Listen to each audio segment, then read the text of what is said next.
早晨，今日一早起身呢，我哋就揸車去呢個鳥取沙丘。睇天氣報告呢，今日嘅天氣唔算好嘅，希望實際去到沙丘嘅時候呢，個天氣唔會變得太差啦。其實喺外地自駕遊呢，我經常都好擔心去到景點嗰個泊車問題。咁但係呢個鳥取沙丘呢，去到係一個好大嘅停車場，價錢唔貴，而且仲好多位添。要去呢個鳥取沙丘呢，第一步先要行完呢一條樓梯先。佢呢度呢寫明呢係唔好喺啲沙上面寫字啊。上到沙丘嗰個一望無際嘅感覺真係好正。一上到嚟沙丘呢，我哋先見到有2隻駱駝，咁你可以付費同佢哋影相啦，甚至乎可以付費去騎駱駝嘅。其實睇真啲嘅駱駝個神情都幾好笑嘅，完全係我有我態度嗰種感覺咯。呢度啲沙呢係好幼、好輕、好滑，你睇下，基本上係一放手呢係冇剩嘅。鳥取沙丘係位於鳥取市嘅東部，佢面向住日本海嘅，大概咧16平方公里。沙丘嘅高低差咧達到90公尺，而最高點馬背咧係大約海拔47公尺。而家我行緊過去嘅地方咧係一個稱為綠洲嘅部分，佢係位於馬背嘅側邊嘅，係由雨水落到去低洼地方所形成嘅。咁受到呢個春雨季影響啦，咁佢嗰個水深咧最高可以去到1米㗎，所以雨季嘅時候咧，呢個綠洲嘅景觀咧就會比較完整少少啦。因為啲沙比較幼滑啦，同埋馬背比較高，行到上去咧其實真係幾索氣㗎。大家見唔見到地上面呢啲橫紋呢？根據佢嗰度嗰啲嘅單張所講咧，佢呢啲叫做風紋啊。呢度望出去咧就見到呢個日本海啊。親身上到嚟望到沙漠同海洋嘅交界呢，其實真係好壯觀嘅。另外沙丘呢邊呢，仲有得滑沙嘅，但係嗰日唔知係咪天氣問題呢，我就唔見佢有開。呢度有一個斷層嘅，好似一個懸崖咁樣，下面就係頭先嗰個綠洲啊。喺鳥取沙丘嘅入口處呢，係有一個纜車嘅。咁就留意翻啦，大人來回400 yen， 單程就300 yen 啦。咁小朋友就300 yen， 單程就200 yen。好啦，而家我哋坐呢個吊車上山啦！呢個沙丘纜車咧，主要係連結住另一邊山上面嘅沙丘中心見晴之丘嘅。而呢部纜車咧本身唔算太斜嘅，相對我之前介紹天橋立嗰個纜車咧，鳥取沙丘呢一個咧個感覺係更加安全嘅。嚟到呢個竹園上唔知咩，記住褪起隻腳啊！上到嚟呢度有個沙丘 Centre。而喺沙丘中心隔離咧，其實亦都有一個停車場。如果大家唔想坐纜車而有揸車嚟嘅話咧，其實係可以自己揸車上嚟嘅。而呢個沙丘中心入邊咧，唔需要多介紹啦，入邊一定係各式各樣嘅精品手信。咁佢呢度嘅手信當然係以翻佢哋沙丘嚟做主題啦，譬如呢個駱駝咁樣啦。而亦都有另外一啲嘅精品咧，係用咗佢哋沙丘嘅沙而製成嘅。咁當然，亦都有唔少各式各樣嘅小食啦。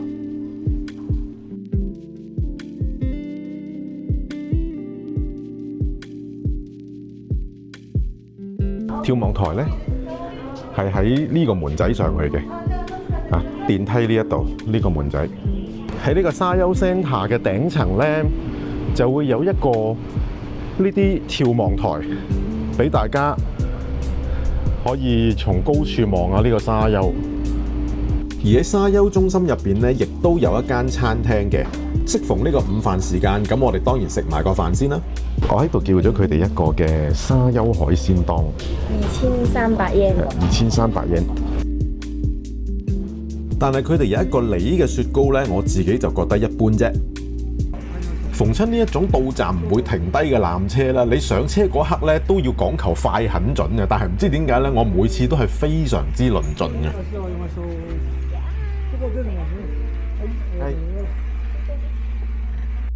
喺沙丘對面咧有一間叫做 Takahama 嘅 coffee shop， 我覺得佢個環境幾舒服嘅。但係咧，當我哋一入咗 coffee shop 之後咧，出邊就突然橫風橫雨啦。呢間 cafe 咧有個天台可以俾你走上嚟，咁上到嚟咧，你會見到有啲位俾你坐啦，同埋亦都可以咁樣望過去對面沙丘。不過呢，我哋一上到嚟嘅時候呢，就落大雨啦。咁大家睇翻呢，呢度有2級呢，係可以俾你企高望落去嘅，超大風啊！小心啲啊！飲完咖啡之後呢，我哋就去咗附近嘅 Totopolin。嚟呢間鋪頭呢，主要當然係試下佢哋嘅布甸啦。而佢哋嘅布甸呢，有各式各樣嘅口味嘅，而最出名嘅呢，當然係佢哋嘅沙布甸啦。咁首先就介紹下我哋頭先買咗邊一款嘅布甸啦。咁呢個呢，就係焙茶味嘅。咁呢，佢就會俾一包鹽你，叫你滲落去食嘅。而呢一款呢，就係佢哋店入邊 No.1 嘅沙布甸啦。咁呢，佢係會俾咗一包呢一啲粉你，佢係當係好似沙咁樣呢，俾你淋喺個面嗰度食嘅。而沙布甸嗰包沙呢，其實係一包焦糖粉嚟嘅，不過呢，佢就營造翻一個沙粒嘅感覺。而佢哋嘅布甸呢，亦都係以100% 嘅生牛乳去製成嘅，所以係非常之香濃嘅。然之後呢，我哋仲買咗呢一款係士多啤梨味嘅，咁佢呢，就真係有啲士多啤梨肉喺入邊。之後我哋嚟咗沙丘美術館啊，但係因為佢轉緊主題呢，所以佢暫時就冇開。咁我哋本身都知道呢個沙之美術館係休息嘅，咁啊不過都過嚟望一望啦。咁會見到呢，一入到嚟呢，佢沙之美術館呢一個嘅招牌呢，佢自己都將佢打蒙咗佢，因為佢完全係真係沙嚟㗎，佢係叫你唔好掂㗎。咁點解佢要打蒙咗佢呢？雖然寫住沙之美術館，但係其實呢，佢右下角呢度呢係寫住法國篇嘅。咁佢而家休館呢，係因為呢，佢法國篇已經做完啦。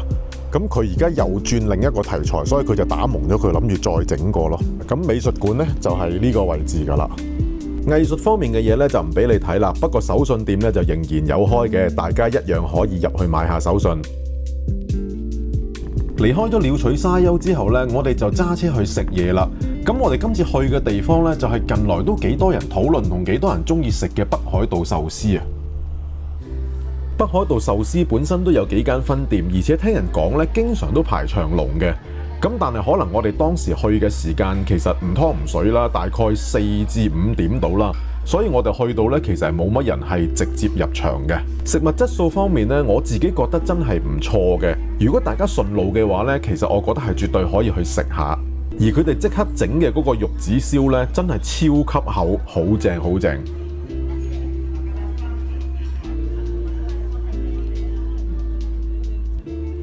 食完呢一個唔知算唔算晚餐之後呢，我哋就揸車翻去酒店附近啦。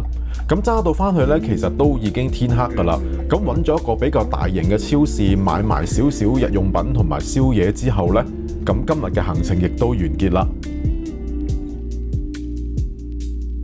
好啦，咁啊，而家嚟到我哋旅程嘅 last 一日啦。咁今日其實都冇乜行程噶啦。咁直頭一 check out 完呢，咁就過多一陣呢，就要坐呢一個嘅 JR 翻落去米子站，再轉車就去呢個米子機場。咁啊，但係米子機場嗰度好多鬼太郎嗰啲嘢呢，我到步嗰時都冇時間拍，咁所以呢，陣間再影下俾大家睇下。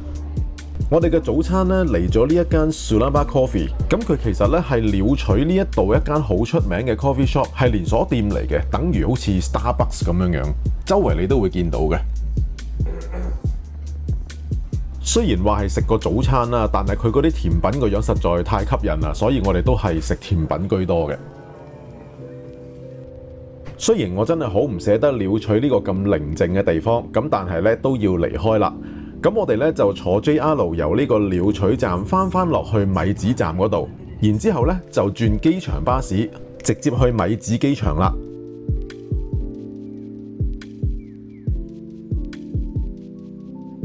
米子機場非常之細嘅啫，你去到機場咧，你依然係發覺你係會俾鬼太郎嘅嘢包圍住你。吊喺天花板嘅呢一條大鯨魚咧，我覺得真係好靚啊！而喺玻璃上面啦，你亦都會見到有各種妖怪嘅彩繪啦。當然亦都唔少得各式各樣鬼太郎嘅雕像啦。而最signature嘅呢個機師鬼太郎呢，我睇片睇得多啦，今次終於可以喺現場影到佢啦。而我自己覺得咁多個雕像咧，真係最靚係呢一隻。如果有一隻細嘅可以買走嘅話，咁就好啦。仲未完㗎，上到嚟米子機場個天台呢，仲有一啲鬼太郎嘅畫可以俾大家欣賞嘅。好似地上面呢一幅立體畫咁樣啦，只要你根據佢提供俾你影相嘅位置影過去呢，就可以有一個好清楚、好立體嘅畫面㗎啦。你仲可以坐埋喺上面一齊合照添㗎。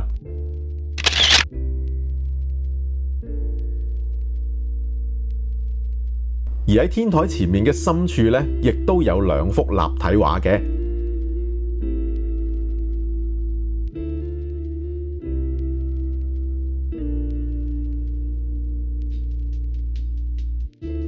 嚟到呢度1連6日嘅鳥取米子之旅呢，就正式完結啦。相比東京、大阪呢一類我哋平時去開嘅大城市呢，鳥取同米子呢真係一個好寧靜、好舒服嘅地方，完全係另一種玩法嚟嘅。如果有機會呢，我都好想再嚟一次。